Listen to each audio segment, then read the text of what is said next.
Hello, everybody, and welcome to The Power Is Now. My name is Eric Frazier. Thank you for joining us today on Blog Talk Radio. It's a beautiful day in Southern California and a great day to talk about community, activism, and dark skin. That's right, dark skin. We're going to be talking to Rashida Strober. She's very involved in this very controversial subject and has been a leader, really, and a thought leader in the area of dark skin. For those of you just listening for the first time, I want to invite you to check us out. Go to thepowersnow.com and also to listen in on Tuesdays at 12:30 if you're a real estate professional on Facebook, and also at 7:30 in the evening if you are a consumer looking to buy a home. Now, The Power Is Now is not just about real estate. We're all about community. And you can find many articles about community and finance and banking and politics in our magazine. Go to thepowersnow.com and you'll see the magazine, online radio, online TV, and other services to help you make the American dream a reality, and that is home ownership. We're all about home ownership, making the dream of home ownership a reality for many people. Now, of course, you buy that home, you still have to live in this world and have to deal with family and friends within your home and outside your home. And so we try to cover subject matters that just affect life in general. And that's why we've invited Rashida to join us today. And before we engage her, let me share just a little bit of information about her. She has created a body of work around only dark skin like no other has been doing since the 1980s, 1998 actually. She is the first author, actress, and activist to focus her work exclusively on dark skin. She jokingly refers to herself as the queen of dark skin, yet her commitment and dedication to equality for dark-skinned people makes her the queen of dark skin. She is the face of dark skin in a world that has long ignored the plight of dark-skinned people. She is the world's first dark-skin activist. She is the inventor of the dark-skin activism. She has coined the word darkism and wrote a book in the same title. She coined the phrase dark-skin activist and dark-skin activism. She is Rashida Strober, truly the queen of dark skin. Now, Rashida brought dark skin activism to the internet in 2009, but has a proven track record of dark skin activism offline within her community. Rashida is the inventor of the concept called dark skin activism. She created this new paradigm back in 1998 out of her own dark skin experiences. This is before social media existed, a time when everyone ignored the plight of dark skinned women. Rashida became the first dark skin activist in 1998 when she gave her historic speech on the dark skinned Sudanese model Alec Weck at St. Petersburg College in St. Petersburg, Florida. Back in 2012, the Queen of Dark Skin, dedicated to dark skin issues, showed when she created the first show on the internet and otherwise to exclusively focus on dark skinned female issues. Rashida Schroeder, a true pioneer, created the unique lane of dark skin activism, which was never heard of before. Her pioneering show was called A Dark Skinned Woman's Revenge and aired on Get Live Radio in Clearwater, Florida. Well, folks, I could go on talking about her. Let's bring her online. Welcome, Rashida, to The Power Is Now. Thank you. Thank you for having me. I'm glad to be here. Rashida, I'm impressed by your background and by you taking on this issue of dark skin. I'm reminded of the stories that took place back in slavery, where those who were lighter skinned got treated differently, worked inside the house, and those who were dark skinned were made to do hard labor and work in the field. And I guess from slavery, this deferential treatment, this mistreatment, if you will, of dark-skinned people has continued even to this day. Absolutely. You're absolutely correct about that. There's a scholar, E. Franklin Frazier, that comes to mind when you made mention of the darkism that started back in slavery. He did a very detailed study back in the 1950s where he showed that mulattoes or mixed race people, because there's been a whole bunch of different names for people that are biracial, but he referred to them as mulatto at the time. And he showed that in every area of society, Max Weber is a sociologist that coined the term life chances. So in every area of society that includes a person's life chances, whether it be in education, the job market, dating, marriage, the darker skinned people were not able to advance to the same level as the non-dark skinned people within the Black community. And it started in slavery because of the fact that the mulatto elite, they came from, where else could they come from? The union of a white slave master and a woman of African descent. So as a result, these children were able to take advantage, economic advantage. So they got things like their college education paid for, or they got loans to start businesses, or loans to buy a house, or even some, if you go all the way back to the time when slavery was ending and the slaves had to buy their freedom, they were able to get money to buy their freedom. So in every area of life, the mulatto elite, because that's what they were able to advance, while the darker skinned were, just pushed to the side, economically, socially, educationally, and in every walk of life. So absolutely, comes darkism and dark skin activism comes out of slavery. Now, what was your personal experience? And for those of you who may not be watching but listening, Rashida is dark skinned. And Rashida, are you one of many in your family, or were you the only one that's dark skinned? And what is your personal experience in dealing with this within your own community? Well, it's been horrible. It's been bad. And that's the reason why I decided to do the work that I do, because it started in my childhood with something that I now call dark skin mental abuse. I have 5 brothers. I don't have any sisters. My mom and dad, both very dark skinned, especially my dad, very dark skinned. And growing up, God bless the dead. I don't mean any disrespect, but my grandmother did not like me because I was too dark. I have a cousin who I love to death in my family, and everybody loved her because I don't know if y'all know who the singer, well, a lot of y'all actually do know who the singer, from Chile, from the group TLC. My cousin looked like that. She had the quote unquote good hair and what I call the acceptable dark skin, but she wasn't as dark as Chile, but she had that same look. So she got preferential treatment. She got gifts. She got told she was beautiful. She got paid attention to, all the things that a child would want growing up to give them validation. She got that and I didn't.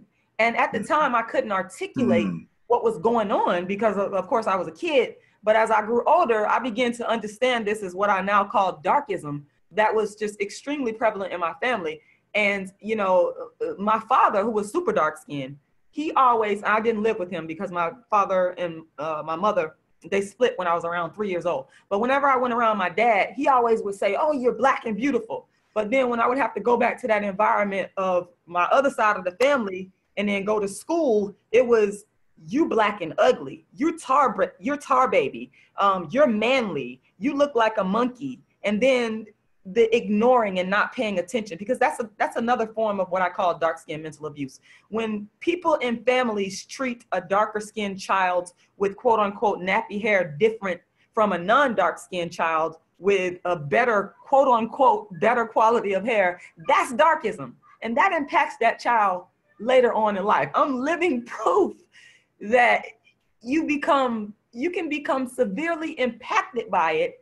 And there are studies, we go back to this idea of life chances. There are studies that prove that the darker you are, the harsher you get treated. So for example, the New York Times, they did a study on dark-skinned Black girls, and they proved that darker-skinned Black girls get harsher punishment, and anyone can research this information, they get harsher punishment than their non-dark-skinned peers. Dark-skinned women, there was a Villanova study that proved that dark-skinned women get more prison time than their non-dark-skinned peers. So the evidence is there in terms of the impact of darkism on children and as they be, progress into adulthood. So we are listening to and talking to cut. Let me see, Rashida. Okay. Socrates, take me back to the end of her comment. Counting down 3, 2, 1. We're listening to Rashida Strober, who is a dark-skinned activist, actress, and folks, we're just getting started. If you would like to learn more about Rashida Strober, you can find her contact information at the bottom of the screen here on Blog Talk Radio. And for those of you who are watching online, please share this link with others so they can learn about the impact that having dark skin and the mistreatment of those with dark skin is having on children and on people in general well into their adult lives. You're listening to The Power Is Now, online radio. We'll be right back right after this commercial break. Cut, coming back from commercial. Rashida, I'm going to bring you back in. I'm going to read the second paragraph about your book writing, and I'm going to ask you about the books. Okay? Okay. 3, 2, 1. And we're back. For those of you just joining us, welcome to The Power Is Now online radio. My name is Eric Frazier. Today we're talking to Rashida Strober, who is an activist for dark-skinned people, protecting the rights of dark-skinned people, protecting their psychological development of children and of people, and empowering them because they should not be ashamed of their dark skin. Rashida Strober is dark-skinned, and she's lived it all her life. One thing about being born a certain way, you cannot change it. You have to face it head on and deal with it. But I don't think, and from talking to her so far, growing up, she did not realize that this is something she would have to face head on as an adult. She did not realize it was something she would soon face discrimination because of her dark skin. Now, Rashida brought activism, dark skin activism, to the internet in 2009. She has written 4 books and 2 plays, and is currently writing her 5th book on how she invented the concept of dark skin activism. Her books include Darkism, 25 Ways Dark-Skinned People Are Discriminated Against, A Dark-Skinned Woman's Revenge, How to Be the Hottest Dark-Skinned Chick on the Planet, and A Dark-Skinned Girl's Triumph. The Rashida Strober Story, and her plays include 2 that are the same as the titles of 2 books. The plays are A Dark-Skinned Woman's Revenge and A Dark-Skinned Girl's Triumph.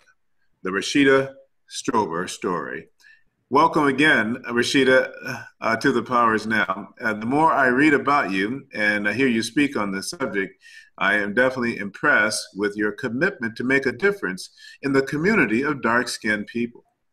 Well, thank you. I appreciate that. I really do a lot, because the main reason why I always am very grateful to any platform that allows me to come on is because it took a long time for people to listen to what I had to say.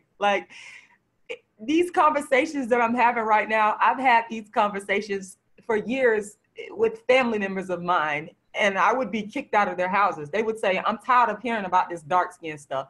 Go take that somewhere else. So finally, one day I decided, you know what? That's exactly what I'm going to do. I'm going to take it to the rest of the world, because I know I can't be the only one that have these issues with dark skin. It's not in my head. And it's so funny because I did a show in Fort Worth, and there was a brother that came. He'd been following me on social media for a while, and he came to my show and he bought Darkism, and he contacted me probably about 3 months later. And he works in corporate America, and he's super dark skinned. And he said, Rashida, I take Darkism with me to work every day to remind me that this is not in my head. He said, I thought for years that it was just me. But after he read the book, Darkism, 25 Ways Dark-Skinned People Are Discriminated Against, which is simple stuff like customer service, walking into a store. Let me tell you something. All my life, I've walked into stores and had stood in line and had other people who were not dark skinned walk in front of me and be served first. Okay, so these types of little intricacies that people maybe they ignored, or maybe it happened to them, they just brushed it aside. I call it darkism. There's a name for it. It's not in your head, it actually happens. And so that part of helping people and being able to get this information out to the rest of the world, like through platforms like yours, I'm very grateful for that, because people was telling me I was nuts. They said, you're crazy. What are you talking about? And I'm just so blessed to be able to, do the work that I do. So. Well, clearly, you are blessed and talented and educated. You have a degree, a master's degree, right? What is your master's degree in? Yes, it's a master's degree in political science from the University of South Florida, and I also have a bachelor's degree in history. So I'm always trying to understand why people behave the way they do. So the performing arts and history and politics, they all go hand in hand, as far as I'm concerned. So. Now, these books are available on Amazon, or but where can one find the 4 books you've written already? And the 5th one, when will that be done? Oh my! For your first question, they can go to Amazon. All of the books are available on Amazon. Well, I should say, A Dark Skinned Woman's Revenge, Darkism, and How to Be the Hottest Dark Skinned Chick on the Planet are all available on Amazon, as well as my website, queenofdarkskin.com. A Dark Skinned Girl's Triumph, the Rashida Strober story, is, you could just YouTube that and boom, it's like an audio book. Anybody could listen to it. They can go on my website and listen to it as well. Inventing Dark Skin Activism, the Rashida Strober story, the book is already written, but I'm currently editing it, and then I haven't gotten a chance to edit it like I want to, because I've been working on the play and so busy with that. So I'm pushing for the end of the year. I also want to say, I gotta say this, and I don't say this to be arrogant. I say it because I'm just like super proud of it. I've written more books on dark skin because people said, you crazy, what you're doing don't make sense. When people tell me that, I really go crazy. So I have a whole bunch of books on dark skin that I haven't released yet. I'm just writing them and I'm gonna put them out. I've written more books on dark skin than anybody in the world, and I'm gonna keep doing it, because How to Be the Hottest Dark Skinned Chick on the Planet, that book is actually free. I've been giving that book away for free for probably almost about 3-4 years.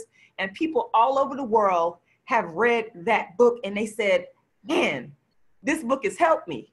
So that lets me know I just got to keep writing and putting this stuff out in all different facets.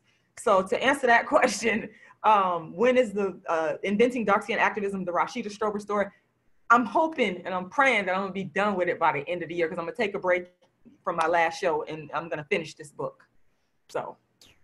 Now, speaking of show, you are an actress, and I'm just in reading your bio. You not only wrote the play, you produced the play, and you play 5 women in the play. I'm just amazed, Rashida, how you would do that. I'm going to head to Harlem and check out this play, folks.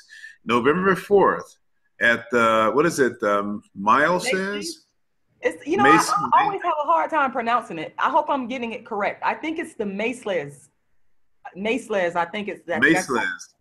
Yeah, the Maceless Documentary Center on 343 Lenox Avenue, Malcolm X Boulevard, New York, New York.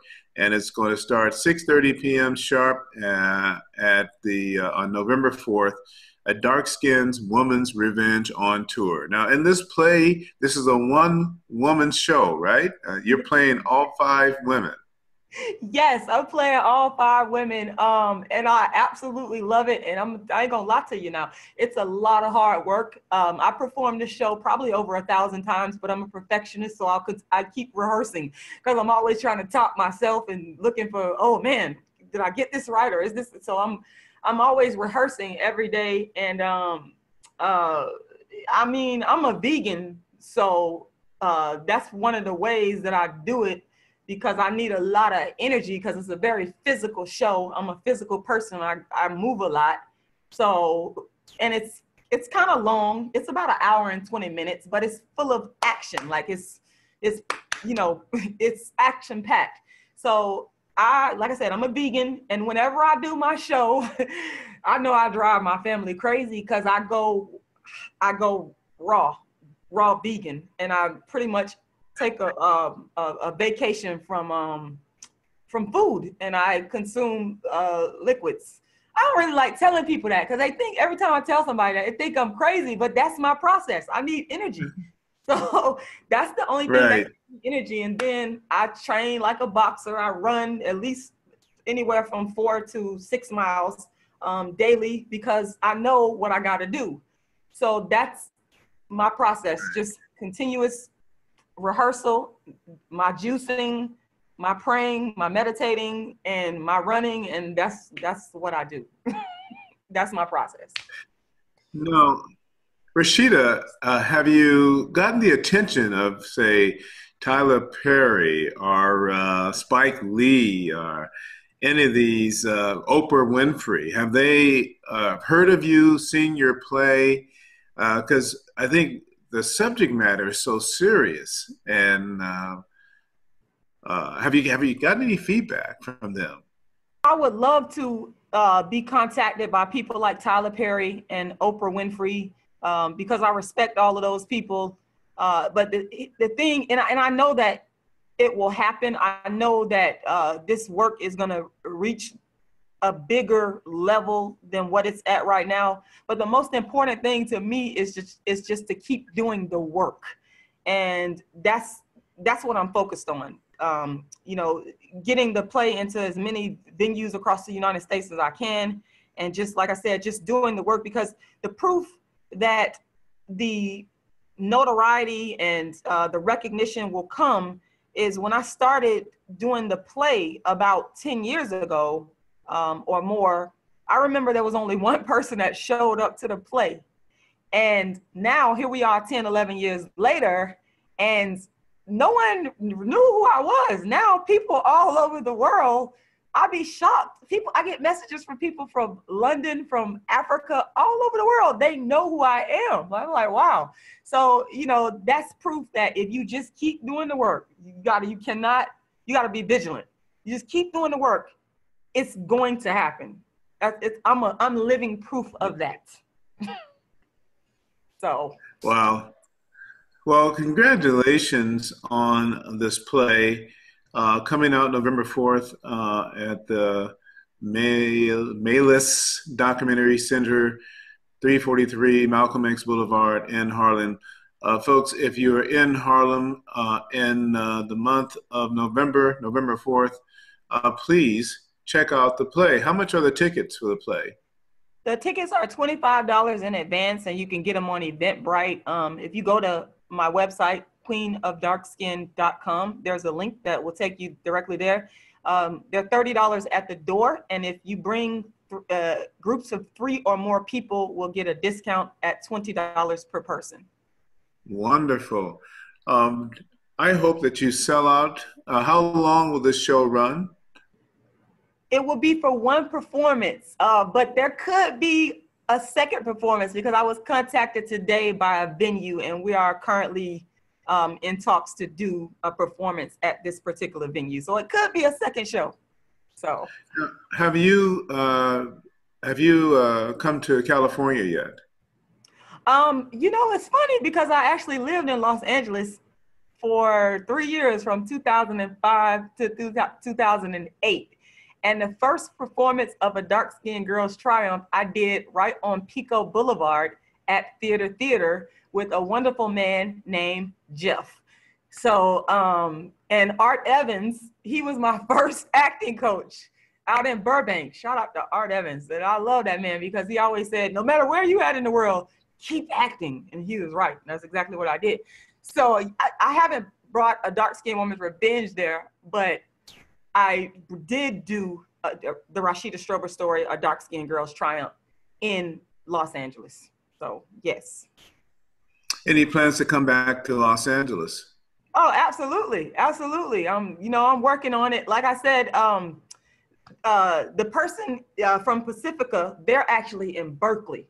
So we've been talking So, you know, you kind of just, people contact you and you talk and you know, until you get to, you come to an agreement. And then I don't really like to talk about stuff until I have like a contract and signed on the dotted line. But I'm in talks with people all the time about bringing the show to different areas of the country. So Right. yes, it's coming. Now, is this your full-time work right now, or are you doing other things as well? I wish. No, it's not my full-time work.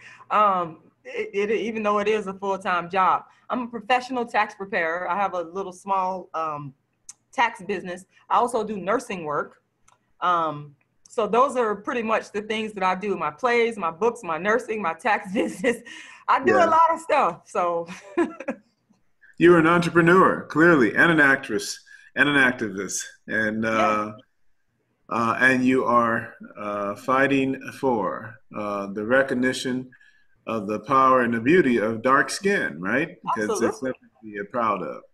Absolutely. I love working with the kids. I also have the honor and privilege of speaking in the public school system here in St. Petersburg. I used to be a substitute teacher for a long time. And when I was a substitute teacher, you know, I remember people making comments saying they would laugh at me for saying that I was a substitute teacher. And I found that to be ironic because here's the thing. I learned a lot from being able to work in a temporary capacity in the classroom, because a lot of the things maybe that the regular teacher didn't see, I saw because I was the substitute teacher and the children felt that they could be more freer. So I saw a lot of darkism occur in the school system. I saw a lot of children mistreated in the school system and boldly advocated for them.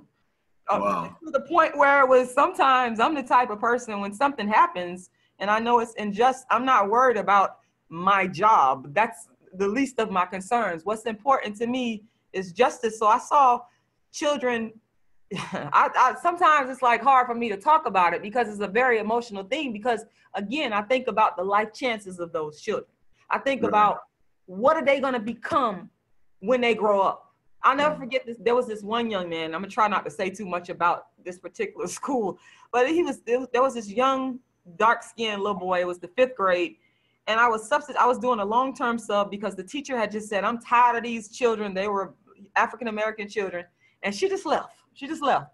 And I came in, and everybody started telling me about this one little boy. Oh, you're gonna have to throw him out the class. He's gonna have to do this, that, and the third. And I saw the little boy, and he was super dark skinned. And when I seen that, I said, nope, that's not how this is gonna work. The buck is gonna stop here. Long story short, with this particular young man, we did a lot of things for him. We went to Enterprise Village. We made sure he had one of the top-notch jobs. We made sure he was dressed nicely. We made sure that he understood that he was somebody. Because in those types of instances, and this is for the educators as well, you got a chance to make a difference. You need to quit worrying about your job. Quit worrying about, oh, what my boss is going to think of me, what my principal. Follow the example of, for example, people like the great Marva Collins. She was a substitute teacher as well. Marva Collins said, you know what? I'm going to go start my own school. And if you look at the track record of the children that she produced, the children that people said was nothing and nobody, look at the track record. Some of these teachers need to get off their I'm afraid horse and speak up for these kids. And I've seen some of these kids and they remember me. And it's like that impact that you have. You let those kids know that they are somebody and you don't Right. know what they're going to become years down the line. I've seen it. Right. So Yeah. it's very important to me to talk to not just dark-skinned children, but I can't lie to y'all. I have a special place in my heart for dark-skinned children because I've seen how they've been treated in the public school system. I live in Florida. Yes, it is very racist down here. And whenever I get a chance to make an impact and talk to these kids and help them, that's what I love to do. I love it, love it, love it. So. Well, Rashida, thank you so much for joining us today on The Powers Now and for sharing your story, for Absolutely. sharing information about your play. If you could provide your telephone number for those who may be listening, how they can reach out to you if they want to talk to you or perhaps book you to come out and do your play somewhere in the world, and your website again. Oh, absolutely. And once again, thank you for having me on. My phone number is area code 727-564-0955. 0066. And you can go to my website, queenofdarkskin.com, and all of my contact information is there. You can also find me on Facebook as well. So yeah, I'm pretty accessible. All right. Well, folks, we're talking to Rashida Strober, Queen of Dark Skin.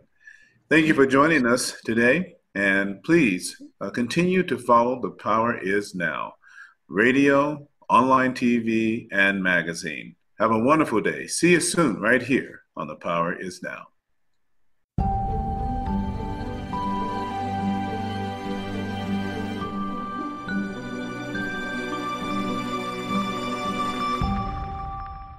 The Power Is Now Mortgage Services is a mortgage brokerage, licensed by the State of California Bureau of Real Estate. License number 1980407, and the National Mortgage License System and Registry. License number 1435243, and is a division of The Power Is Now Incorporated. License number 019800407.